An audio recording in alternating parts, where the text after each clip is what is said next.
Je vois qu'on est quand même quelques-uns sur le live, donc si jamais c'est la première fois que vous découvrez le concept, de toute façon je vais vous faire le petit topo de début. Le but de ce concept, c'est que je fasse la bêta lecture de la première page d'un roman d'un auteur ou d'une autrice, d'un manuscrit du coup qui n'est pas encore publié, qui est en cours d'écriture ou de réécriture. Ça c'est propre à vous, hein. Vous pouvez me le préciser dans votre demande, parce qu'on n'aborde peut-être pas forcément un premier jet de la même façon qu'un manuscrit un peu plus avancé, quoi.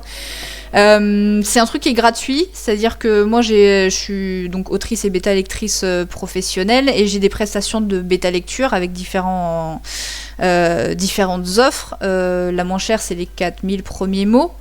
Donc je voulais quand même, en fait, le but pour moi cette année, c'est quand même de vous montrer mon travail, comment je travaille, parce que je sais que c'est pas évident de faire confiance à quelqu'un, surtout quand on choisit de confier son texte à un inconnu, quand bien même je fais en sorte de me mettre en avant quand même relativement souvent sur Instagram, YouTube, même là pendant les lives.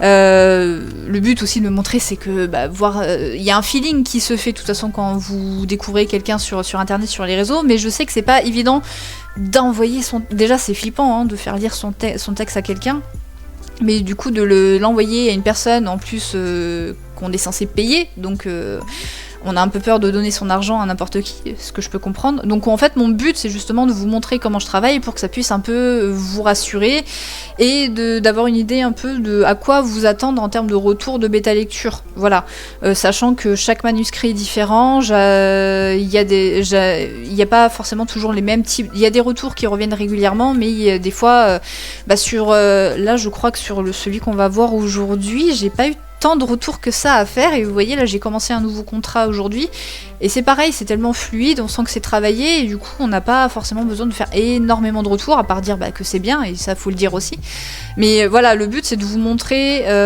du coup comment je travaille pour que vous ayez une idée de à quoi vous attendre, et selon les personnes ça vous permet aussi d'être mis un petit peu en avant, quoi. Là la personne qu'on va voir aujourd'hui, elle a demandé à rester anonyme, je crois. Mais voilà, si vous voulez ne pas rester anonyme, je peux partager vos réseaux, votre travail, etc. Et comme ça, vous avez les liens qui sont partagés en live et aussi sur YouTube. Donc ça vous fait, à mon échelle, un petit peu de visibilité. Sachant que sur Twitch, on n'est pas énorme, hein. Vous voyez, on est 8. Mais voilà, ça peut toujours vous faire un petit peu... Là, j'ai eu des commentaires des fois sur YouTube qui me disaient « Ah, j'aime bien, du coup j'ai été suivre l'autrice. » Et c'est cool, quoi. Ça permet aussi de vous mettre un petit peu en avant. Il y a des BL comme ça, on n'a pas tellement de choses à dire. Et ouais, moi des fois je me sens un peu... C'est là où j'ai un peu mon syndrome de l'imposteur qui revient. Je me dis, il faut que je trouve un truc à dire. Il y a des trucs à dire. Et en fait, des fois, t'as juste rien à dire parce que c'est très bien et... Parce que tu te laisses porter par la lecture. Alors des fois, je fais exprès de m'interrompre pour faire un petit commentaire. On dit, tu vois, pour dire à la personne, tu vois, là, j'ai rien à te dire parce que c'est très bien. C'est fluide, je me laisse emporter par l'histoire, et donc des fois quand t'as rien à dire, c'est là aussi où ça peut être intéressant à la limite de dire des choses positives, d'essayer de trouver pourquoi t'as rien à dire, et parce que voilà, le texte est bien, ou voilà. Mais oui, des fois il y a vraiment des manuscrits où t'as moins de choses à dire que d'autres. Et à l'inverse, il y en a qui demandent un peu plus d'attention. Et encore une fois, ça dépend de plein de choses, ne serait-ce que, comme je vous disais, si vous êtes sur si on bêta-lit un premier jet, si on travaille sur un premier jet, il y aura forcément plus de choses à redire que sur un manuscrit où c'est sa 10e version, quoi. C'est normal. Et vous voyez que même sur les romans publiés, il y a toujours des choses à redire aussi.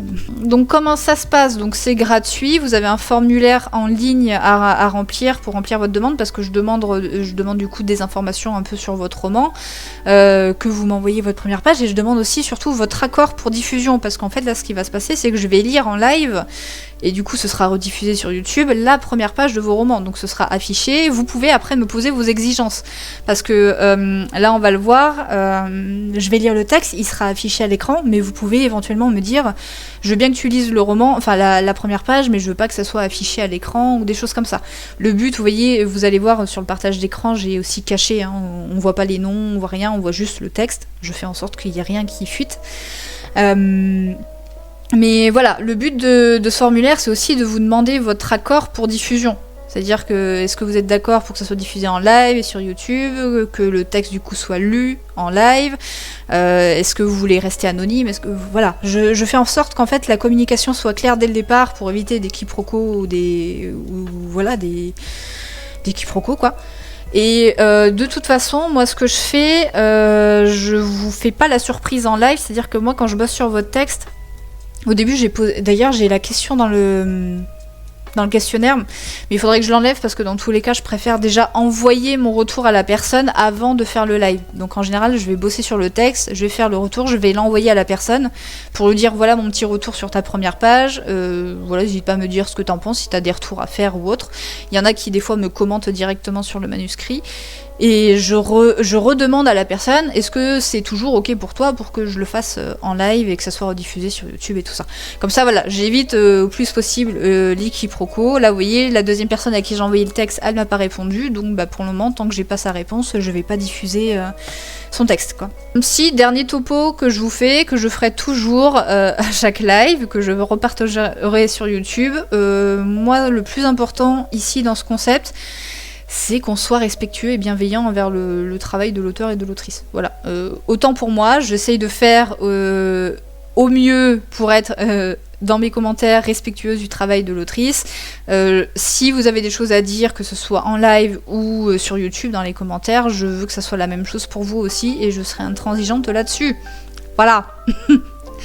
Le but, c'est que ça se passe bien, toujours dans la bienveillance, exactement. Non, mais vraiment, c'est important pour moi, hein, parce que c'est pas évident. Hein. Là, franchement, je le redirai à chaque fois, mais merci aux auteurs et aux autrices qui participent, parce que c'est pas évident déjà de montrer son texte à quelqu'un, mais encore plus, du coup, d'accepter que ça soit partagé comme ça en live et en vidéo. Donc, merci à vous, chapeau à vous. Et donc, je demande que, peu importe le texte, peu importe la qualité du texte, voilà, qu'on soit respectueux du travail d'un auteur ou d'une autrice. Je sais que ça peut faire un peu débat, je sais qu'il y a des gens qui ne tolèrent pas qu'en bêta-lecture, un texte ne soit pas parfait. Moi, j'estime qu'en tant que bêta-lectrice, on accepte de jouer le jeu, ça fait partie pour moi des risques du métier, d'avoir affaire à des textes qui sont pas parfaits, qui ont beaucoup de fautes, qui ont beaucoup de problèmes de syntaxe, voilà, de choses comme ça. Et ça peut être fastidieux à la lecture, mais c'est pas le but d'une bêta lecture en fait. Ça, je l'ai déjà dit sur Instagram, j'en avais fait un post. Ces gens qui... Bon après, même en bêta lecture bénévole, hein, mais ces gens des fois qui arrêtent la bêta lecture d'un roman parce que c'est soi-disant trop mauvais, bah... c'est pas... Vous allez pas aider l'auteur, quoi, ou l'autrice. Voilà. Après, il y a des gens, voilà, qui estiment que si tu envoies ton manuscrit en bêta lecture, par respect pour le prestataire, enfin, ou pour le bêta lecteur, tu devrais avoir un texte irréprochable, enfin en tout cas voilà, corrigé, irréprochable et tout ça. Pourtant j'en ai eu des textes blindés de fautes où t'en as 3 par phrase. Bah écoute, c'est comme ça, et je suis pas là pour juger là-dessus, quoi. Donc voilà, le but c'est que peu importe les textes qu'on aura, là ici c'est pas le cas, je pense qu'on a un texte assez propre. Mais c'est important pour moi, voilà, de le rappeler, on est dans la bienveillance, dans le respect, et si vous êtes gêné par les fautes d'orthographe, allez lire un petit Robert au lieu de passer du temps sur ce live, quoi. Donc voilà pour le petit topo. On va commencer, je vais regarder. Tac. Donc on va avoir un texte d'une autrice qui veut rester anonyme, donc je dirai pas son prénom. Pareil pour le roman, on va être sur un thriller, mais elle a pas de titre. Donc là, voilà, c'est un roman mystère, c'est un thriller. Dans le doute, j'aurais dû lui demander parce qu'elle m'a mis un petit pitch. Mais dans le doute, je sais pas si je peux le partager. On va dire que c'est un pitch où ça peut partir en sucette, quoi.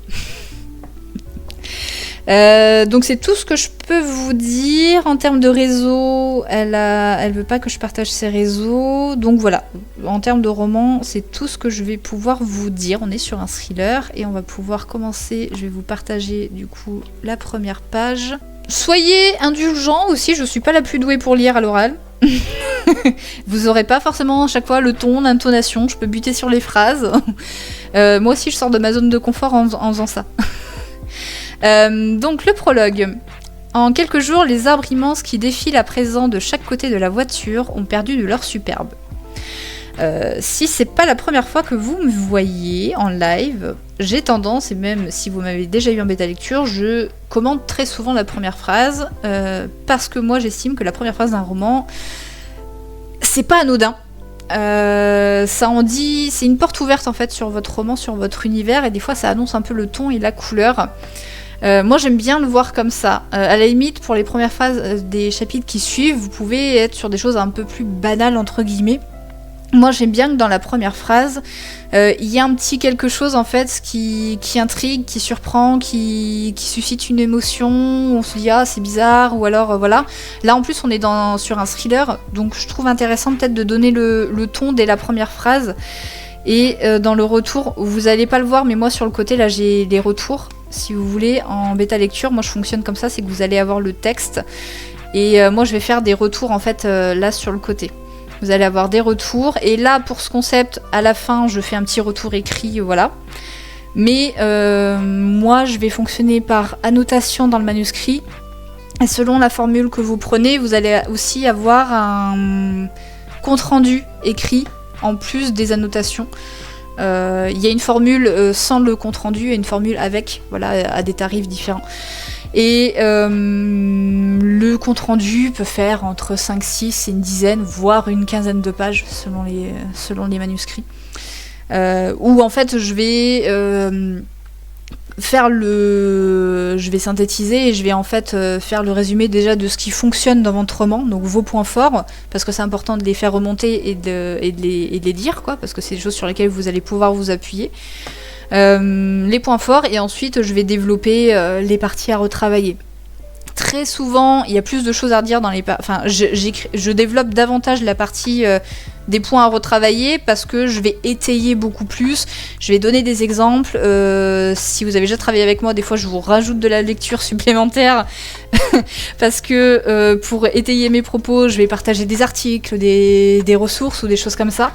Voilà, selon les personnes à qui j'ai affaire, c'est important d'être un peu plus dans la pédagogie, surtout quand on débute. Des fois les propos que j'ai, enfin ce que je peux expliquer en termes de théorie d'écriture, c'est pas acquis pour tout le monde. Donc moi les comptes rendus des fois me prennent entre 2 et 4 heures de rédaction parce que il y a la rédaction, je fais en sorte de choisir mes mots, de tourner mes phrases pour pas que ça soit voilà, pour être la plus bienveillante et respectueuse possible.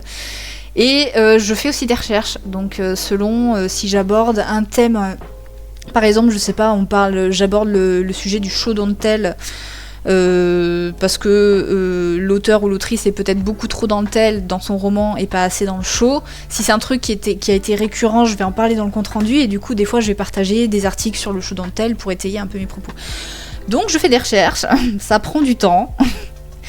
Mais voilà, je préfère bosser comme ça, et moi je trouve que c'est intéressant, et les retours après que j'ai des auteurs et des autrices sont toujours très intéressants. Donc là, en fait, sur sa première phrase, moi je suis venue un petit peu chipoter en lui disant si ces arbres, parce que là on parle d'arbres, en quelques jours, les arbres immenses qui défilent à présent de chaque côté de la voiture ont perdu de leur superbe. C'est la première phrase du roman. Je lui ai dit si ces arbres ont une importance pour l'histoire, le thème, les personnages ou l'intrigue, cette première phrase peut être intéressante, mais je sens qu'il s'agit que du décor. Et tu vois, c'est un peu ce qu'on a souvent en début d'un nouveau chapitre. On a un petit peu cette petite phrase descriptive de l'aube se lève et il fait froid. Enfin bon, là j'improvise, hein. Mais j'ai des fois des auteurs ou des autrices qui ont un peu ce tic dès qu'ils commencent un nouveau chapitre. C'est un petit peu la petite phrase descriptive de le matin se lève, les oiseaux chantent. Et que ça vienne comme ça en début de chapitre, des chapitres suivants, pourquoi pas, mais là je trouve qu'en début de première phrase d'un roman, d'un prologue, pour donner le ton, c'est un petit peu dommage. Donc c'est ce que je lui dis, mais je sens qu'il s'agit que du décor, et si c'est le cas, c'est une première phrase qui peut manquer un peu de peps ou d'un effet qui suscite une émotion. Et c'est ce que je lui ai dit après, je lui ai dit on est dans un thriller, moi j'aime bien ressentir l'ambiance dès la première phrase pour ce genre de roman, quoi. Si j'avais travaillé sur ce texte, je me serais fait la même réflexion. Ouais. Après, c'est aussi une affaire de goût, hein, les premières phrases d'un roman. Moi, dans le dernier live, je vous ai expliqué que la première phrase de mon roman, elle est assez simple. C'est « Je suis la fille qui attend ». On peut faire plus original, on peut faire plus intéressant, on peut débattre dessus. Mais moi, elle a un sens. Ça annonce déjà tout le thème et la problématique de mon personnage principal. En fait, vous lisez la suite. C'est le cheminement de mon personnage. C'est une référence très importante pour moi, un univers qui est très important pour moi. Voilà, donc, et ça, d'ailleurs ça a donné la direction dans l'écriture, parce qu'à la base je suis plutôt du genre à écrire à la troisième personne, et j'avais cette obsession sur cette première phrase de roman, c'était je suis la personne qui attend. Je pouvais pas ne pas l'écrire autrement, donc pour moi elle a un sens. Et en bêta lecture, peut-être qu'on viendra chipoter sur cette première phrase pour moi. Donc si après, moi, vous voyez, c'est ce que je vous dis aussi, c'est un truc que je fais beaucoup remonter en bêta lecture, dans le sens où c'est pas parce qu'on vous fait remonter quelque chose, qu'on vous fait une remarque, qu'on vous dit ça tu peux l'améliorer, que forcément chaque remarque doit être prise en considération. On a tous des biais, même en tant que bêta lecteur pro, on a tous des goûts personnels, on a tous une façon de voir et de concevoir l'écriture. Tu vois, toi, Anaïs, tu fais de la bêta lecture, peut-être que tu seras pas d'accord sur tous les retours que je vais faire, et c'est ça qui est intéressant aussi. Donc à chaque fois, prenez en conscience, enfin, sachez, oui ça se dit, sachez entendre les remarques qu'on vous fait, mais ne les prenez pas forcément toutes en considération. C'est vous l'auteur, c'est vous l'autrice, donc c'est aussi à vous de prendre des décisions et d'assumer après vos choix. Si par exemple là la personne elle me dit, moi cette phrase elle est super importante pour moi, de la façon dont je l'ai écrite, elle a un sens peut-être pour la suite, mais je le sais pas encore, parce que moi j'ai lu que la première page, donc je peux m'arrêter qu'à ça. Et bah c'est ok, c'est pas parce que moi je lui ai dit tu pourrais peut-être l'améliorer ou lui donner un peu plus de peps que forcément c'est ce que vous devez appliquer. C'est un retour, c'est un miroir en fait qui vous renvoie une image de votre roman. Après, vous voyez, quand vous vous regardez dans le miroir, vous allez vous voir, vous allez vous dire « je suis moche, je suis un laidron », et quelqu'un en face de vous va vous regarder et vous dire « vous êtes magnifique ». Voilà, donc je sais pas si la comparaison était pertinente. Mais voilà, sachez toujours un peu remettre en perspective. Et moi, vous voyez, dans mes propos, j'essaye de nuancer à chaque fois. J'essaye, en général. Après, des fois, ça prend le pas, surtout dans des commentaires à chaud. Comment je lui ai tourné la phrase ? Attends. Vous voyez, j'ai dit si ces arbres ont une importance, cette première phrase peut être intéressante, mais moi je sens qu'il s'agit que d'un décor. Je dis je sens. Après, ce que je perçois, c'est peut-être faux, c'est peut-être très erroné. Donc moi je sens que c'est un décor, et si c'est le cas, dans ce cas-là, pour moi la phrase manque un peu de peps. Voilà. Après, tout dépend aussi de ce qu'on cherche à montrer à l'autrice. Ouais, c'est ça. Je suis là pour apprendre des collègues. Mais moi aussi, j'aimerais bien voir d'autres bêta-lecteurs travailler. J'estime qu'on est toujours en formation. C'est pas parce qu'on s'est formé sur la bêta-lecture, sur comment analyser un texte et tout ça, selon en plus si on vient du milieu éditorial ou pas. Je sais pas si c'est ton cas, toi d'ailleurs, Anaïs. Parce que moi, c'est pas le cas. Donc, je me suis formée en autodidacte, quoi. Et en fait, on continue de se former. Moi, je continue toujours d'apprendre, d'améliorer un peu mon travail, mon approche des choses, mon éthique, voilà, ma façon de travailler. Ceux qui ont travaillé avec moi au tout début de mon activité n'ont peut-être pas eu ce que j'apporte aujourd'hui. Ça veut pas dire que ce que je faisais avant était nul, mais voilà, je progresse aussi dans ma pratique de bêta lectrice. Et je trouve qu'on se forme toujours, vous voyez, je suis pas une adepte des livres d'écriture. Là, vous voyez, je me suis acheté 2 thésaurus. Bon là c'est plus pour la plume et pour le style et le choix des mots, mais on se forme par des formations et en regardant aussi le travail des autres. Et moi, pourquoi je passe mon temps à lire tous les jours alors que des fois je n'écris pas tous les jours? Parce qu'en fait j'apprends autant en tant qu'autrice à travers l'écriture des autres, enfin à travers les livres que je lis, mais j'apprends aussi en tant que bêta lectrice. Donc si je sors d'une lecture et je me dis j'ai pas aimé ce roman, ça peut être intéressant aussi de prendre du recul et se demander pourquoi j'ai pas aimé, qu'est-ce qui a fonctionné, qu'est-ce qui a pas fonctionné, voilà. Je vais boire un petit peu d'eau.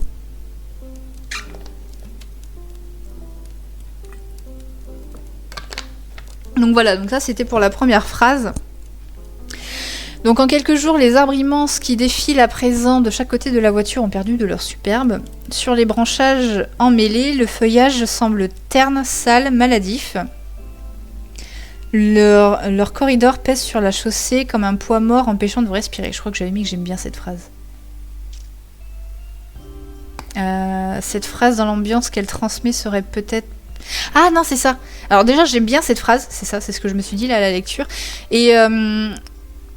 moi, en tant que bêta-lectrice, des fois, je fais des suggestions. Ça veut pas dire que je me crois mieux placée que vous pour vous dire comment votre texte doit être écrit. C'est juste que, pour illustrer des fois mes propos, je vais donner des exemples.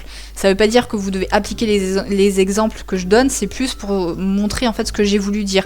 Et vous voyez, j'avais fait du coup un premier commentaire sur cette phrase en disant que ça manque un petit peu de peps, d'éléments intrigants et tout ça. Et en fait, moi, j'ai trouvé que cette phrase, en guise de première phrase, elle serait plutôt intéressante.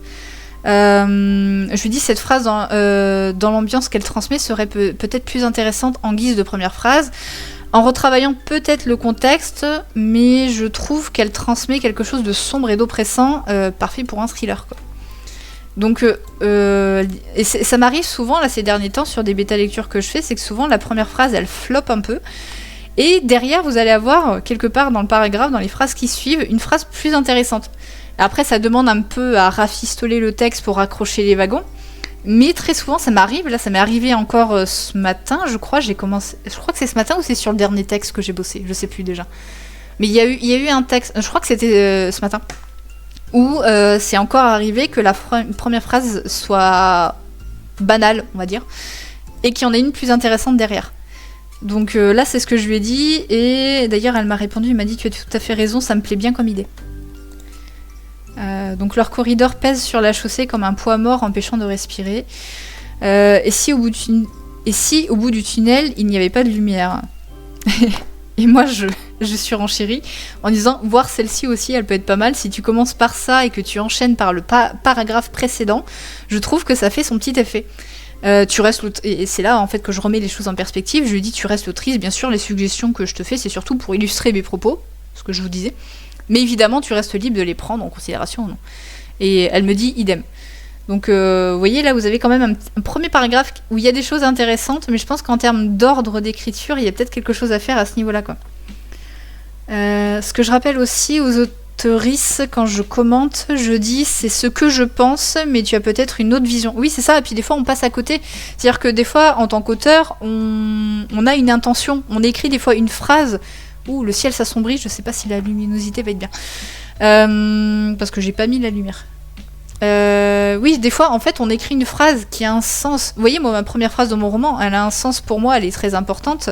Mais en tant que lecteur, des fois, on perçoit pas ça, on passe à côté. Et même en tant que bêta-lecteur, en fait. Donc, t'as raison, en fait, quand tu dis que je dis que c'est ce que je pense. Ce n'est pas la vérité absolue. Mais tu as peut-être une autre vision. Et je suis autodidacte aussi, mais en tant qu'ancienne éditrice. Ouais, donc t'as bossé quand même dans le milieu de l'édition, quoi. J'ai beaucoup appris en étudiant des centaines de manuscrits. Bah tu m'étonnes. Je pense qu'il y a énormément de choses à prendre justement dans les manuscrits qu'on reçoit quoi. Et tu dois en voir de toutes les couleurs d'ailleurs.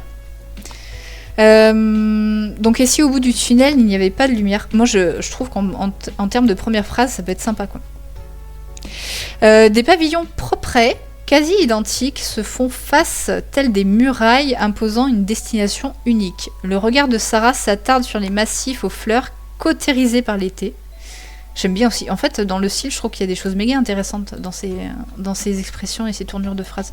D'ailleurs, Anaïs, si t'as des choses à faire remonter, t'hésites pas. Hein.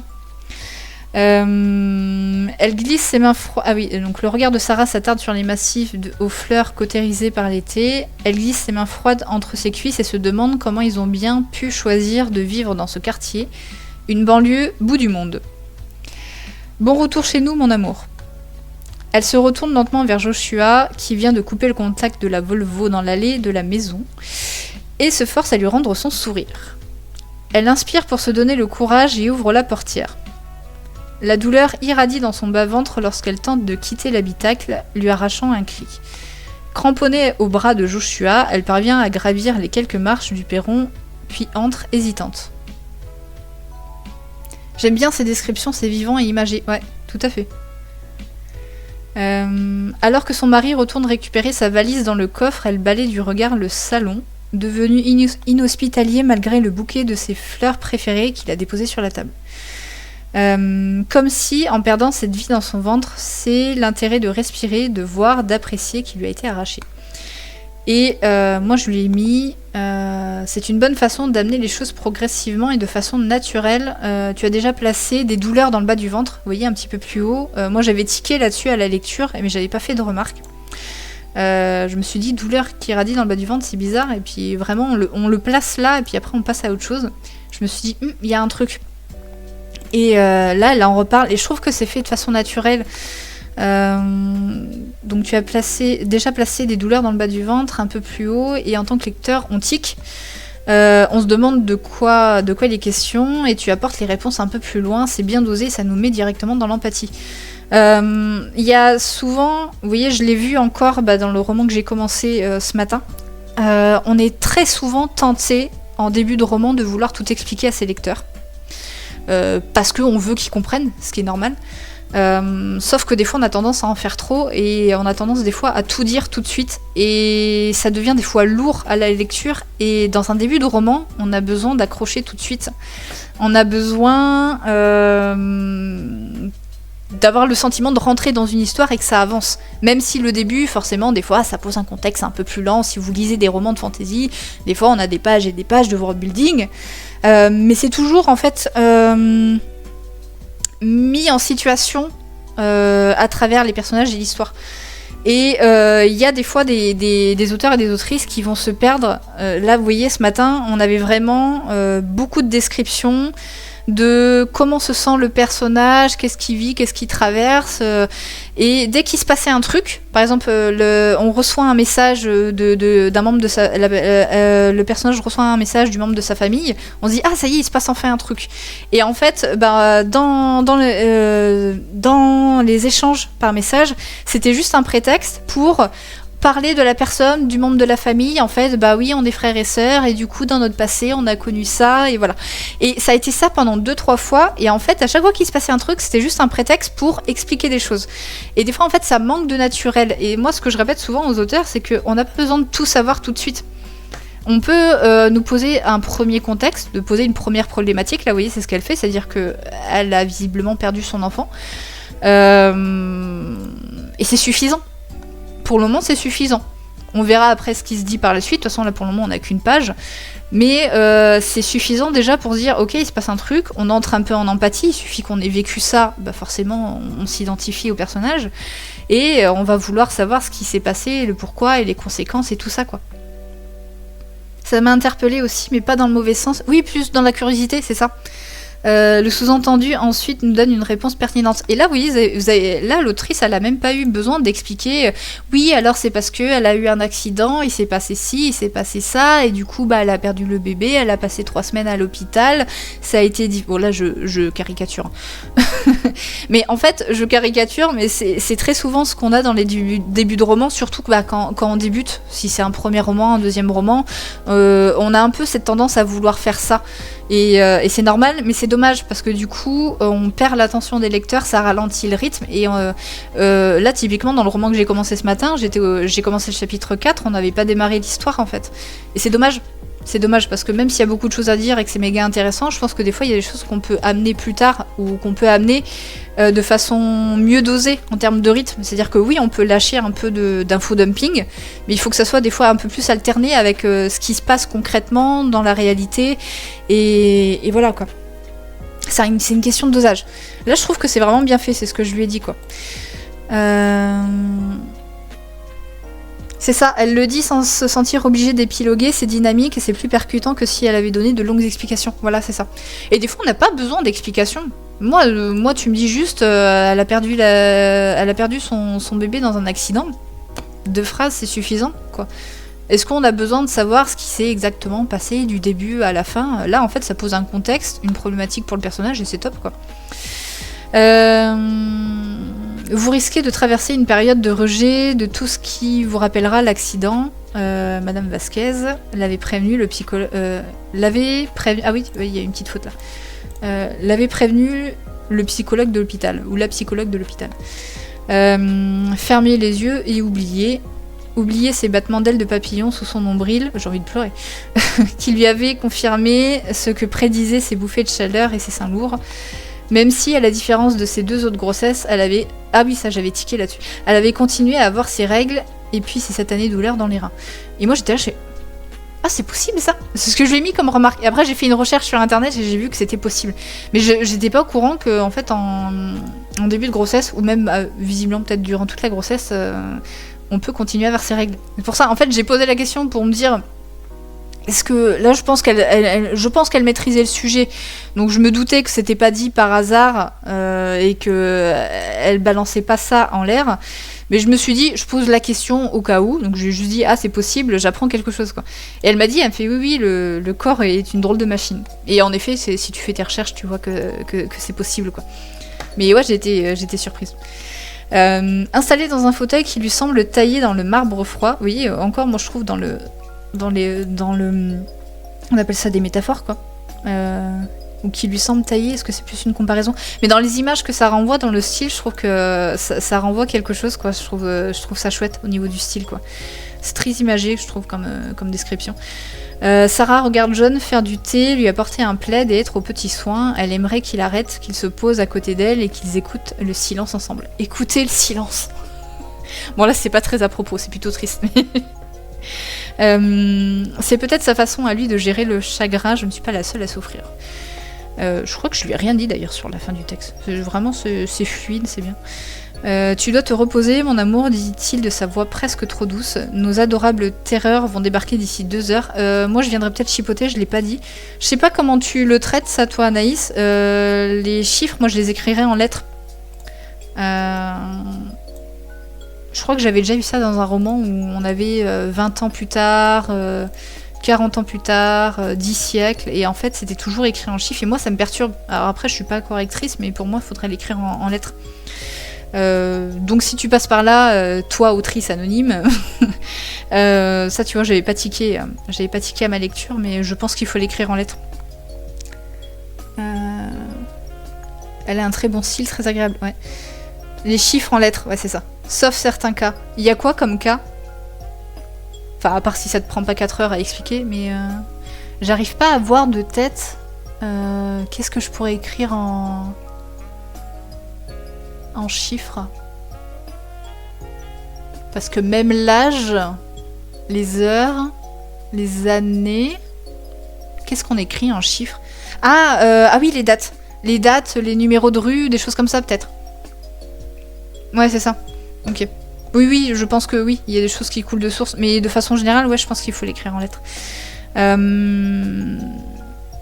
Nos adorables terreurs vont débarquer d'ici 2 heures et foutre ce joyeux bordel dont ils ont le secret. Ils m'ont tellement manqué, murmure Sarah, qui ne cherche pas à lutter contre la tempête d'émotions et laisser couler ses larmes. Voilà. Donc, vous voyez, c'est très court. Hein. Là, ça s'arrête là. C'est la première page. C'est la première page d'un prologue. Donc, un prologue, ça peut être très court. Peut-être qu'on a encore plusieurs pages derrière. Mais bon, voilà, c'est le but de ce concept. On s'arrête là. Mais vous voyez, en fait, selon les textes et les manuscrits qu'on reçoit en bêta lecture, des fois, moi il y a des textes où vraiment je vais chipoter chaque phrase parce qu'il y a toujours c'est pas mauvais en soi, hein, ça veut pas dire que vous êtes nul ou quoi, c'est que votre manuscrit peut être moins abouti que d'autres, ça dépend aussi comment vous abordez, si vous m'envoyez un premier jet, vous voyez, en plus en tant qu'auteur, on n'aborde pas le premier jet tous de la même façon. Il y en a qui vont être beaucoup plus beaucoup plus libres, ils vont dans le sens où ils vont moins s'attarder sur la forme, etc. Ils vont vraiment un peu cracher ce qu'ils vont écrire et ils s'en foutent un peu que ce soit parfait. Tant mieux, c'est le bon état d'esprit, je trouve. Et pour moi personnellement. Mais il y en a d'autres où même sur un premier jet, ils vont être beaucoup plus tatillons, ils vont beaucoup plus réfléchir aux mots, aux tournures de phrases, etc. Moi, je suis un peu un mix des deux. C'est-à-dire que j'apprends à lâcher prise, mais bon, il y a toujours des moments où je vais passer une demi-heure sur une phrase, quoi. Mais ouais, il y a des textes des fois qui demandent un peu plus d'attention que d'autres et on va venir chipoter un peu plus facilement sur les tournures de phrases, sur les informations, sur la façon d'amener les choses, etc. Il y a des textes à l'inverse. Vous voyez, là, j'ai pas eu énormément de remarques à faire sur une page, quoi. J'en ai eu 2, 3, 4 et encore, je suis venue chipoter sur la première phrase au début. Et après, vous voyez, j'ai pas eu énormément de choses à redire, quoi. Donc après, ça veut pas dire que... Des fois, on va être beaucoup plus vigilant sur le début et on va se relâcher un peu sur la suite. Donc des fois, il y a des manuscrits où il n'y a pas grand-chose à dire au début, puis après, ça devient le bordel, entre guillemets. Mais voilà. Ça vous donne déjà une idée de comment on peut travailler. Et je vais vous lire un peu le retour aussi que j'ai fait à la fin. J'aime bien le choix du murmure ici qui montre sa tristesse et le fait qu'elle soit fatiguée. Ouais, c'est ouf. Ouais, c'est ça. Comme quoi, les choix de verbes de dialogue aussi sont méga importants. Autant on peut se contenter d'un dit-il, remarque-t-il ou des choses comme ça, mais des fois, en fait, le mot en lui-même transmet quelque chose, le choix du mot. Moi, c'est des choses que j'essaye. Je crois qu'il y a un thésaurus sur les verbes de dialogue, non, je crois. Moi qui suis à fond sur les thésaurus, parce que si vous avez pas vu sur Instagram, j'ai acheté, je vais pas les avoir là. Ça fait longtemps que je rêvais d'avoir le thésaurus des émotions, qui est méga intéressant justement pour comment retransmettre l'émotion d'un personnage sans dire il est en colère, quoi, parce que ça peut passer par le corps, ça peut passer par les réactions, par les mimiques et tout ça. Et c'est un livre super intéressant justement pour varier un petit peu son style et les mots qu'on choisit. Et le deuxième que j'ai pris, qui m'intéressait beaucoup, c'est le thésaurus des blessures émotionnelles. C'est-à-dire que ça va vraiment traiter, je pense, toutes les pires blessures et traumas qu'on peut avoir dans notre vie. Allant d'une simple rupture amoureuse à des violences familiales ou des choses beaucoup plus graves, des accidents, des choses comme ça. Et comment en fait ça se répercute sur un personnage pour ensuite le transmettre dans un roman. Donc il est chouette. Moi qui suis sensible un peu à... Alors, en fait, moi le mot blessure émotionnelle, je pense aux 5 blessures émotionnelles, donc rejet, abandon, trahison. J'avais fait un live d'ailleurs qui est sur YouTube à ce sujet-là. Et en fait, ça se contente pas que de ça dans le thésaurus. Ça traite vraiment... je pense que vous avez un trauma d'un personnage, vous l'avez dans le thésaurus, quoi. Et c'est des livres qui sont vraiment super intéressants pour travailler votre style. Vous voyez, typiquement à la réécriture, ça peut être des outils sur lesquels vous appuyez pour travailler votre texte, pour améliorer une tournure de phrase. Vous voyez, moi ce que j'aime, en fait, je déteste la réécriture. Voilà, vous le savez si vous me suivez sur Insta, je déteste la réécriture parce que j'ai envie de passer à autre chose, quoi. J'ai envie de passer à autre chose et c'est long et c'est fastidieux, mais c'est normal. Et en fait, la réécriture, vous allez autant avoir la réécriture du fond, donc retravailler la cohérence des personnages, le développement de l'intrigue, de rajouter des plot twists, de retirer des choses, de rajouter des trucs. Et après, moi, il y a une phase de réécriture par contre que j'aime bien, que j'aime beaucoup, c'est retravailler vraiment le style, quoi. C'est-à-dire que voilà, dans cette phrase, est-ce que je peux pas choisir un meilleur mot qui est plus efficace? Est-ce que là vraiment je retranscris bien ce que j'ai envie de retranscrire? Enfin voilà, moi c'est un truc que j'aime un peu plus. C'est mon côté maniaque là qui ressort à ce moment-là. Et c'est pour ça que j'essaye de lâcher prise sur le premier jet en me disant te casse pas la tête pour le moment sur la forme, sur le style, sur le choix des mots. Tu le feras plus tard à la réécriture. Voilà. Bon, après ça c'est moi qui fonctionne comme ça. Mais ouais, c'est intéressant, quoi. Les verbes d'incise peuvent très bien montrer... Ouais, et ça évite les... comment on appelle ça? Tu sais, quand tu dis il tira violemment, il fit brusquement demi-tour, en fait, tout souvent dans les... Ah, quel nom ça a? Tu l'as, Anaïs, non? Vous voyez, je suis pas correctrice, j'ai pas forcément les termes.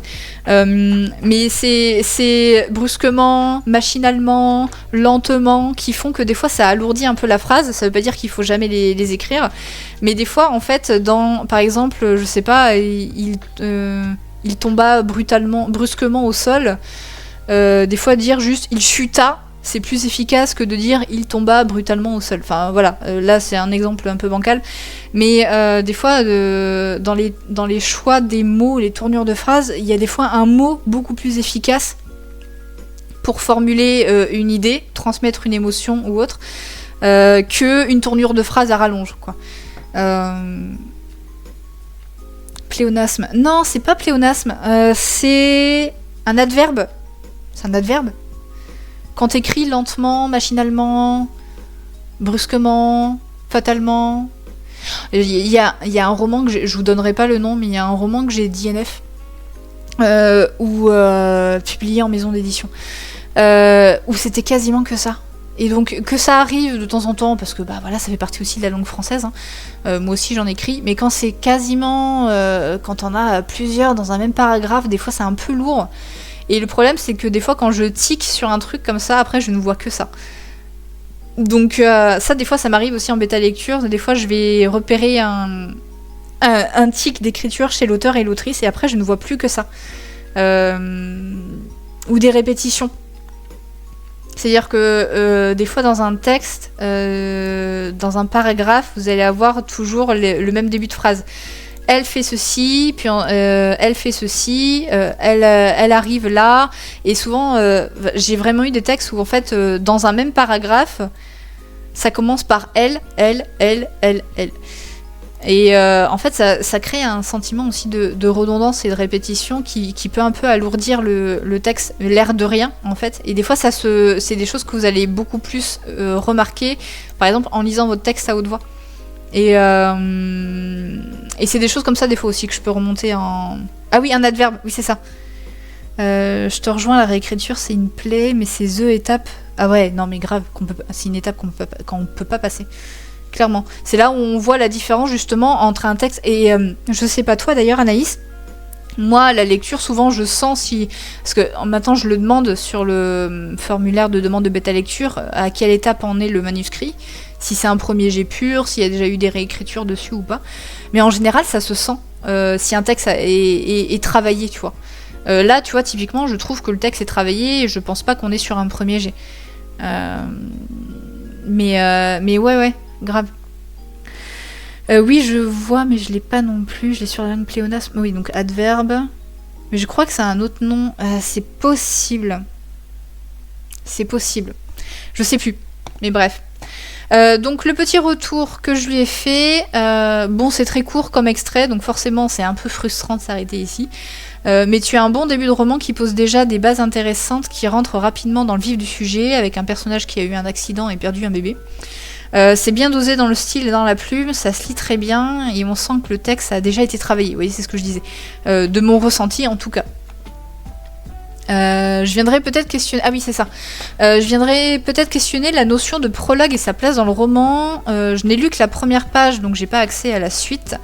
Donc je peux me baser que là-dessus. Mais j'ai la sensation de rentrer directement dans l'histoire avec une première problématique posée pour un personnage. Alors que pour moi, un prologue, c'est plutôt quelque chose hors intrigue. Quelque chose d'à part qui est en lien avec l'histoire, mais qui est pas dans la continuité des chapitres qui suivront. Donc ça peut être une scène du passé, quelque chose qui aura lieu dans le futur, un contexte bien particulier, qui fera sens à un moment donné dans le roman. Donc je sais pas si c'est le cas ici, vu que j'ai pas accès à la suite, mais je viens le souligner au cas où. Voilà. Donc ça, c'est un truc que je relève au cas où. Je sais pas encore, voilà, vu que j'ai pas accès à la suite du texte, je sais pas ce qui sera fait ou pas. Mais en tout cas, tu as un début prometteur et ton pitch donne envie de découvrir comment les choses vont partir en sucette. Voilà. Oui, cette question de prologue, tiens, je sais pas toi, Anaïs, si ça t'arrive souvent. Moi, ça m'arrive de temps en temps dans les manuscrits que je bêta-lis. Des fois, on a un prologue qui est pas vraiment un prologue. C'est-à-dire, là, je dis pas que c'est le cas dans son roman. Mais c'est souvent qu'en fait le prologue, en fait c'est un chapitre 1. C'est un chapitre 1 déguisé parce que vous allez lire le chapitre qui suit et c'est dans la continuité du prologue. C'est-à-dire que vraiment, pour moi, un prologue, c'est vraiment quelque chose, comme je disais là dans le retour, c'est quelque chose d'à part, hors contexte, qui est en lien avec le roman, avec l'intrigue, mais des fois qui va créer un peu de mystère, ou alors, vous voyez, moi j'ai un très bon... je crois... Attendez, j'ai un doute. Je sais plus si c'est un prologue. La mémoire des os. Margot Louten. Je sais plus si c'est un prologue... Ah non, c'est peut-être pas un prologue. Ah si, attends, il y a un... Ah si. Ah ouais, non, je pensais pas à ça. Donc oui, il y a un prologue, mais je pensais pas à ce type de prologue. Mais ça arrive que vous ayez des romans, vous savez, où vous allez avoir une scène en plein climax, où c'est le bordel, où il y a un personnage qui est sur le point de mourir, voire le personnage y meurt, et bim, après tu commences au chapitre 1, il était une fois, machin, voilà. Et en fait, ça crée un effet de waouh, ça va être le bordel, je veux comprendre d'où ça part et vers où ça va pour qu'on en vienne là, en fait. Et là, je trouve qu'un prologue comme ça est intéressant. D'ailleurs, je crois que sur mon prochain projet de roman, je vais partir sur un truc comme ça. Mais ouais, pour moi, le prologue, c'est un peu... Après, ça dépend, parce que en fantasy, des fois, on a des fois des prologues, mais des fois, c'est des prologues world building, quoi, par exemple. Mais pour moi, c'est quelque chose hors contexte, je le vois pas forcément. Et là, vous voyez, c'est plus un ressenti à moi, je dis pas que c'est une vérité absolue, mais je le vois pas, moi, dans la continuité d'un chapitre 1. C'est-à-dire que si tu commences par ton prologue, en exposant, là par exemple, on aurait donc l'histoire de Sarah qui a eu un accident de voiture, qui a perdu son bébé et qui vit du coup le choc déjà de l'accident, mais en plus le choc de la perte et du deuil. Si après on continue directement avec Sarah dans son quotidien et comment elle se débrouille dans la continuité de ce qui s'est passé là, en fait j'aurais pas l'impression d'avoir lu un prologue. Moi en tout cas. Après ça dépend aussi de l'expérience de l'auteurice, si elle est très débutant, la réécriture... Ah oui, si ça se sent ou pas. La réécriture peut ne pas... Oui. Peut ne pas se voir si par exemple l'auteuriste n'a jamais bénéficié de conseils. Oui, si c'est vraiment un premier roman, que tu t'es pas forcément aussi renseigné sur comment écrire un roman, tu sais que c'est un truc qui sort un peu du cœur, quoi. J'ai déjà eu des romans un peu comme ça. Qui n'a pas bénéficié de conseils et ne sait pas comment retravailler son roman. Le prologue, c'est délicat. Alors j'ai déjà édité un texte comme ça et c'est tout l'intérêt du roman, j'adorais. Ouais, moi j'aime bien. Et en fait, pourquoi j'ai pensé à La mémoire des eaux, Margot Lutten, en fait c'est dans le procédé que c'est intéressant parce que le prologue c'est pas ça. Le prologue c'est quand même une scène du passé, je crois. J'ai un doute. Je sais que c'est en rapport avec la sorcière. Mais je crois que c'est une scène du passé. C'est une scène du passé de l'antagoniste en fait. Mais par contre, dans le procédé, dans La mémoire des eaux, c'est que vraiment, on commence avec un personnage qui retrouve le corps de ses deux pères décédés pendant une guerre. Et son but, ça va être d'aller voir un conteur d'os, donc quelqu'un qui lit dans les os le passé des gens, pour voir du coup qui est le meurtrier de ses deux pères. Parce que après, son but, c'est de venger ses deux pères. Et donc, tu sais que les deux pères sont morts, et tout le long du roman, en fait, c'est le passé des deux pères. Avec, de temps en temps, on revient dans le présent pour voir un peu ce qui se passe pour la fille et tout ça. Dans le tome 2, par contre, on sera beaucoup plus centré sur la fille, mais le tome 1, en fait, c'est vraiment le passé des deux pères, comment ils se sont rencontrés, tous les enjeux politiques, et comment, en fait, on en vient à leur mort. Donc, en fait, dès le départ, tu sais qu'ils sont morts, et en fait, au fur et à mesure de l'histoire, bah, tu t'attaches au personnage, tu t'attaches au père, et tu sais qu'à la fin, ils vont mourir, en fait. Et moi, je trouve qu'en termes de procédé, je trouve ça terrible. Je trouve ça terrible, mais c'est ça aussi qui est impactant et qui marque. Moi, c'est mon coup de cœur de janvier, je crois. J'ai très hâte de lire la suite. Mais dans le procédé, en fait, c'est ça, c'est qu'on te montre déjà comment ça va se finir. Et ensuite, on te déroule l'histoire, on va t'attacher au personnage et on va te dire, de toute façon, à la fin, ça changera pas. T'auras beau espérer une autre fin, tu sais que ça va se finir comme ça, quoi. Les prologues qui annoncent un milieu de roman, tout l'intérêt est de voir comment... Oui, c'est ça, comment on en arrive... Ouais, moi j'aime bien. Moi, c'est comme ça que je le vois, en fait, les prologues. Moi, c'est un truc hors contexte. Alors, c'est pas forcément... en fait, il y a différentes sortes de prologues. Faudrait que je me renseigne un peu là-dessus, tu vois, quand je dis qu'on se forme aussi au fur et à mesure. Parce que moi, j'ai vraiment en tête le prologue un peu hors contexte, voire, soit quelque chose du passé, soit quelque chose du futur, qu'on va revivre après, plus tard dans le roman, et on va comprendre en fait le pourquoi du comment, tu vois, ça va faire sens. Et il y a aussi du coup là le passé, et après c'est vrai qu'en fantasy des fois on a un peu de prologue un peu type world building, quoi, prologue un peu historique, l'histoire du royaume, des complots politiques ou des choses comme ça. Là je suis sortie du tome 1, la première partie du tome 1 des archives de Rochard de Brandon Sanderson. Et le prologue, c'est ça, c'est une scène entre différents personnages mythologiques qui font partie de la mythologie de Rochard, je crois, hein, si j'ai bien compris, parce que c'est un world building complexe. Et on revient plus dessus. Je pense que dans d'autres séries de Rochard, enfin du Cosmere, on en sait un peu plus sur ces personnages-là. Mais là, en fait, c'est vraiment une scène entre différents personnages qui abandonnent un peu leurs responsabilités, je crois, Et après, on passe à autre chose et aux personnages principaux et on suit leur histoire et on les oublie un peu. Ils sont un peu mentionnés au fur et à mesure de l'histoire, mais c'est un peu la mythologie en fait de l'univers. Mais ouais, en tout cas pour le concept, ça vous donne une idée de comment je travaille en bêta lecture. Vous en avez d'autres, hein, si jamais vous voulez en voir d'autres, faudrait que je le mette sur mon site internet d'ailleurs aussi. J'en ai déjà fait, du coup, j'ai déjà fait 2 lives. Et vous avez en tout 5 vidéos qui vont sortir sur YouTube. Il y en a déjà 2 ou 3 qui sont sorties.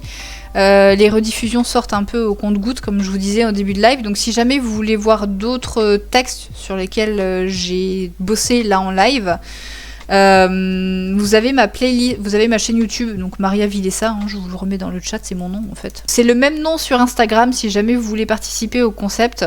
Vous allez sur mon profil Instagram et en story à la une, vous avez toutes les stories qui donnent toutes les infos et le lien pour vous inscrire sur le formulaire. Et si jamais vous voulez voir d'autres vidéos pour avoir d'autres... Parce que vous voyez là c'est un exemple sur un texte. Ça vous donne pas forcément un aperçu complet sur ce que je peux faire en termes de retour. Vous voyez que là on avait un texte quand même relativement bien abouti, enfin en tout cas voilà qui se lit bien, il n'y avait pas grand chose à redire dessus, en tout cas sur la première page, donc voilà, j'ai pas fait énormément de retours dessus, mais selon, là sur les vidéos déjà qui sont sorties, selon les textes, il y a eu d'autres retours que j'ai pu faire, d'autres approches différentes, donc si jamais vous voulez voir un peu comment je bosse, vous avez tout ça sur YouTube. J'ai même fait une playlist spéciale. Et en plus, on a une façon similaire de travailler. Et d'ailleurs, si jamais il y a d'autres bêta-lecteurs, bêta-lectrices qui tombent sur le replay ou sur les rediffusions sur YouTube, n'hésitez pas aussi à faire part de vos retours, ou même si vous n'êtes pas bêta-lecteur, hein, en tant qu'auteur, en tant que lecteur, vous avez aussi une sensibilité et vous pouvez toujours faire des retours sur leur travail en toute bienveillance, dans le respect du travail des auteurs et des autrices, et de mon travail aussi. Hein. C'est, comme je le dis, j'ai pas la vérité absolue, peut-être que vous n'êtes pas d'accord avec certaines remarques que je peux faire, on peut en discuter dans le respect, la bienveillance. Je suis ouverte aux remarques, hein, y a aucun problème. Mais peut-être éviter de débarquer sur une vidéo, sur 15 de mes vidéos YouTube pour me dire ça je suis pas... Enfin, ça ce que tu dis c'est de la merde, ça c'est n'importe quoi, ça c'est... J'ai eu une personne comme ça sur YouTube. Mais voilà, vous pouvez ne pas être d'accord avec ce que je dis. Mais ça se dit avec un minimum de tact, de respect et dans l'ouverture à la discussion, parce que si c'est juste pour dire ce que tu dis c'est de la merde, je serais peut-être pas hyper open à la discussion quoi. Mais ouais, bref, je vais pas vous retenir plus longtemps. Merci du coup à l'autrice qui a participé aujourd'hui. Si tu passes par là, t'hésites pas aussi soit à m'envoyer un message ou un commentaire. Là, de toute façon, sur le replay sur Twitch dure 1 semaine, je crois. Et après, elle sera plus disponible jusqu'à ce que je la poste sur YouTube en avril. Mais oui, voilà, merci du coup à l'autrice anonyme d'avoir participé. Merci aux personnes, de toute façon, dans tous les cas, qui choisissent de me faire confiance, que ce soit sur ce concept ou en bêta lecture pro. Et puis voilà, je pense que j'ai fait le tour. Je vais vous laisser là. Je vous souhaite une bonne soirée. Merci aux personnes qui ont été là. Et je vous dis à très vite. Salut tout le monde!